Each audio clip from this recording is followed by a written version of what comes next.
Hello प्यारे बच्चों, कैसे हो तुम सब? होपफुली तुम सभी स्वस्थ और मस्त होंगे और इंतज़ार कर रहे होंगे हमारी आज की प्यारी सी कहानी का।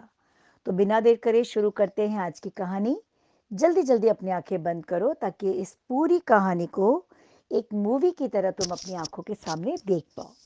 तो हमारी आज की कहानी है एक बहुत ही प्यारे तालाब की।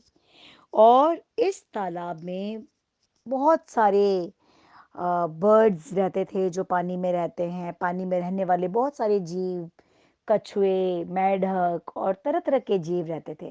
और बड़ा ही खुशहाल तालाब ये था। सब बहुत मिलकर रहते थे, प्रेम से रहते थे और सभी की जिंदगानी बहुत ही अच्छी चल रही थी।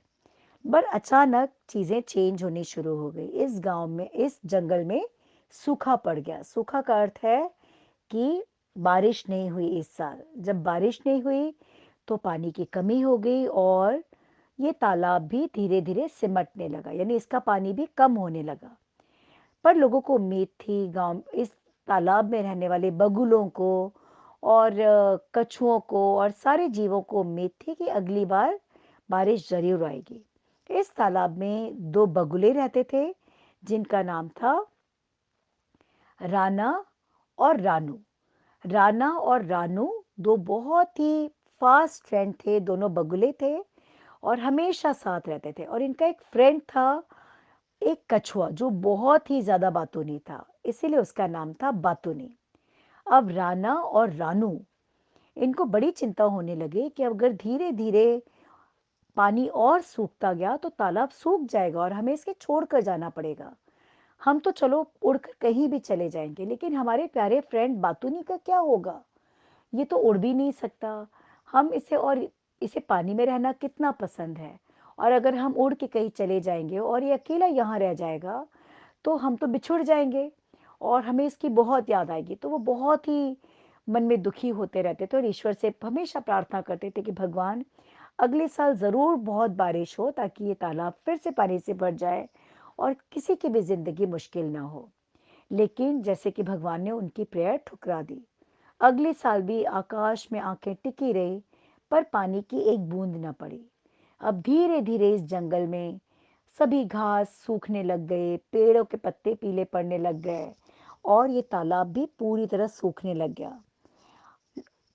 बगुलों को अब महसूस होने लगा कि अब अगर उन्हें अपने आप को जिंदा रखना है तो उन्हें दूसरी जगह जाना होगा जहाँ तालाब हो, मछलियाँ हो, जिन्हें खाकर वो अपना पेट भर पाए। अब वो सोच रहे थे तो एक दिन कछुए ने आके कहा कि मेरे प्यारे दोस्तों, तुम क्या सोच रहे हो? राना और रानू ने कहा कि मेरे प्यारे दोस्त बातूनी, तुम देख ही रहे हो कि जंगल का क्या हाल है। 2 सालों से बारिश नहीं और ये तालाब पूरा सूख चुका है। हम तो बगुले हैं, हम पानी में रहने वाले जीव खाकर ही अपना पेट भरते हैं। और इस तालाब के सूख जाने से अब तो कोई भी जीव नहीं बचा। अब हमें उड़कर दूर किसी तालाब की तलाश में जाना होगा जहां हमें भरपेट खाना मिल पाए और रहने के लिए पानी की भी ज़रूरत है। और तुम्हें भी तो पानी की ज़रूरत है। बिना पानी के तो ज़िंदगी पॉसिबल ही नहीं है। बातूनी सोच में पड़ गया कि क्या तुम मुझे छोड़कर चले जाओगे? तब उन दोनों बगुलों ने कहा, राना और रानू ने, कि नहीं, हम यही तो सोच रहे हैं कि किस तरह से हम तुम्हें अपने साथ ले जा सकें। लेकिन तुम उड़ भी नहीं सकते और हमें बहुत दूर जाना होगा। समझ नहीं आ रहा कि क्या कर सकते हैं, हम क्या कर सकते हैं। यही बात दूर बैठा हुआ एक तीसरा बगुला, जो बहुत ही ज्यादा एक्सपीरियंस था, बूढ़ा था, वो सुन रहा था। और उसने कहा, मेरे पास तुम्हारे लिए एक सुझाव है। दोनों बगुलों ने कहा कि क्या सुझाव है, आप बताओ। तो उस बूढ़े बगुले ने कहा, लेकिन मेरी एक शर्त है। मैं ये सुझाव तभी दूंगा कि जब तुम्हें अपना तालाब मिल जाए तो तुम मुझे भी लेने आओगे और मुझे बताओगे कि वो तालाब कहाँ है। क्योंकि मैं तुम्हारी तरह जवान नहीं, मैं तालाब की खोज में यहाँ वहाँ उड़ नहीं सकता। लेकिन हाँ, अगर पता हो कि तालाब कहाँ है तो मैं तुम्हारे साथ उड़कर उस तालाब तक आ जाऊंगा।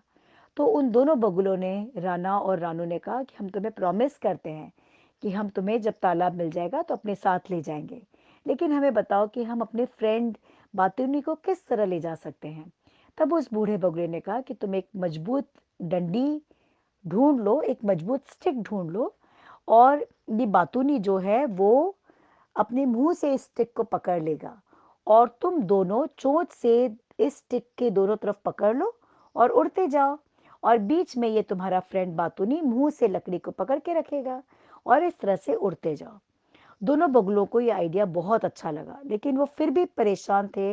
उनके दिमाग में असमंजस थोड़ा चल रहा था, वो ये कि बातूनी बहुत ही बातूनी था, 2 मिनट भी चुप नहीं रह पाता था। उन्हें डर था कि अगर वो आकाश में उड़ रहे हैं और बातूनी ने कुछ बोलने के लिए अपना मुंह खोल दिया तो वो गिर सकता है और फिर उसे वो चोट लग सकती है, उसकी जान भी जा सकती है। उन्होंने बातूनी से कहा कि देखो दोस्त बातूनी, तुम्हें मुझे प्रॉमिस करना होगा, हमें प्रॉमिस करना होगा कि जब हम आकाश में उड़ें तुम अपना मुंह बिल्कुल नहीं खोलोगे। बातूनी ने प्रॉमिस करा कि दोस्तों मैं बिल्कुल अपना मुंह नहीं खोलूंगा। अब ढूंढ ढांड कर ये लोग एक मजबूत डंडी लेकर आए, एक मजबूत स्टिक लेकर आए, और उस स्टिक पर बीच में उन्होंने बातूनी से कहा कि तुम इसे मुंह से पकड़ लो। डंडी का एक तरफ राना और एक तरफ रानू ने पकड़ा चोंच में, और ये उड़ने लग गए। उड़ते उड़ते ये ऊपर आकाश में पहुंच गए और नए तालाब की तलाश में उड़ते जा रहे थे, उड़ते जा रहे थे।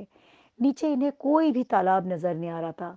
जब उड़ते उड़ते काफी देर हो गई, आधा घंटा हो गया, तो बातूनी से रहा नहीं गया। बातूनी ने मुंह खोल ही दिया ये पूछने के लिए कि और कितनी दूर उड़ोगे, तालाब कब आएगा। पर जैसे ही बातूनी ने अपना मुंह खोला, वो धम्म से नीचे गिर पड़ा, और जैसे कि दोनों बगुलों के सिर पर आसमान गिर पड़ा हो। उन्हें लगा अब उनका फ्रेंड जिंदा नहीं बचेगा। उन्हें गुस्सा भी आ रहा था कि बातूनी से मना किया था कि तुम्हें अपना मुंह नहीं खोलना है, फिर भी बातूनी ने मुंह क्यों खोला। लेकिन देखो ईश्वर की करामत, बातूनी सीधा गिरते गिरते एक बहुत ही प्यारे तालाब में गिरा। ये तालाब तो जैसे जन्नत था। इसके चारों तरफ हरी हरी घास थी, ढेर सारे पशु पक्षी और ढेर सारी मछलियां। जब बगुलों ने आके देखा तो उन्हें लगा कि शायद बातु ईश्वर ने इसीलिए बातूनी को मुंह खुलवाया कि हमें एक अच्छा सा तालाब मिल जाए। और उन्हें इस बात की भी बहुत खुशी थी कि उनका प्यारा फ्रेंड एकदम सुरक्षित और सेफ था। और वो वहाँ खुशी खुशी रहने लगे। उन्हें उस बूढ़े अ, बगुले की भी याद आई। उन्होंने सोचा वो न सिर्फ उस बूढ़े बगलों को पर और भी सारे जीवों को इस तालाब के बारे में बताएंगे, ताकि वो यहाँ आकर अपनी जान बचा सकें और अपनी जिंदगी खुशी खुशी जी सकें। दोनों बगुले राना और रानू उड़कर अपने पुराने तालाब पर गए और उन्होंने इस नए तालाब के बारे में सभी को बताया, और अपने साथ उस सूखे हुए तालाब के सभी जीवों को लेकर ये इस नए तालाब में आ गए। और राना और रानू की वजह से और बातूनी की वजह से सारे तालाब, सूखे हुए तालाब के जीवों को एक नई जिंदगी मिल गई। तो यही थी हमारी आज की छोटी सी कहानी। होपफुली तुम्हें पसंद आई होगी। और इस कहानी से हमने क्या सीखा? इस कहानी से हमने दो चीजें सीखी। पहली चीज कि जब भी कोई मुश्किल आ जाए तो हमें हाथ पर हाथ धरे बैठे नहीं रहना है, हमें इसके लिए कोई सॉल्यूशन निकालना है, और सॉल्यूशन के लिए कोई भी एक्शन लेने से डरना नहीं है। है ना? कोई भी नया चैलेंजिंग सिचुएशन आ जाए तो हिम्मत रख के उसका मुकाबला करना है और उसके लिए कुछ सॉल्यूशन ढूंढना है। जैसा कि बगुलों ने करा, उन्होंने हिम्मत की, ना कि ये सोचते रहे कि अगली साल शायद बारिश हो। है ना? वो उन्होंने हिम्मत की कि हमें उड़ना होगा, हमें नए तालाब ढूंढने होंगे।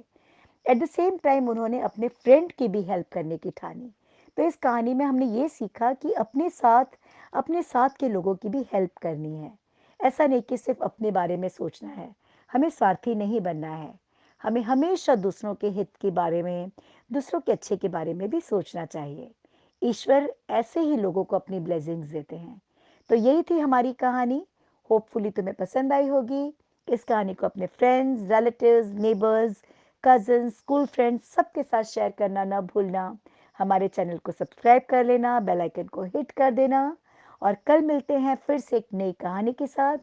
तब तक के साथ ढेर सारी ब्लेसिंग्स के साथ good night, take care, bye bye.